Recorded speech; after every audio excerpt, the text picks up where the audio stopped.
এটা হলো কাঁচা টমেটো ভর্তা। এটা হলো লটকে শুটকি ভর্তা। এত অল্প অল্প নিতেছে। এটা হলো রূপচাঁদা মাছের ভর্তা।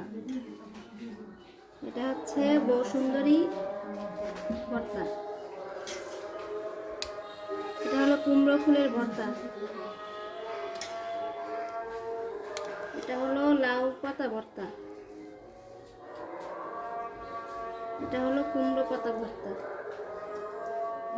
তারপরে আছে বেগুন ভর্তা।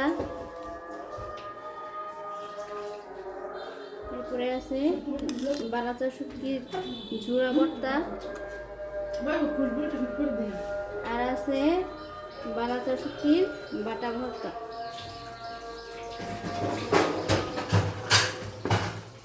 এরপরে আমি নেব এটা হলো চাপিলা মাছ 4 পিস।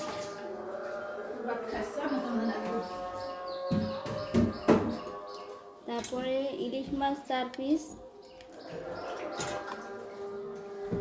তারপরে সুরমা মাছ 4 পিস। ও আরও রয়েছে পুঁটি মাছ ভাজা। এগুলো সব আমার বড় মামার জন্য আমি নিজের হাতে বানিয়েছি। ধন্যবাদ সবাইকে।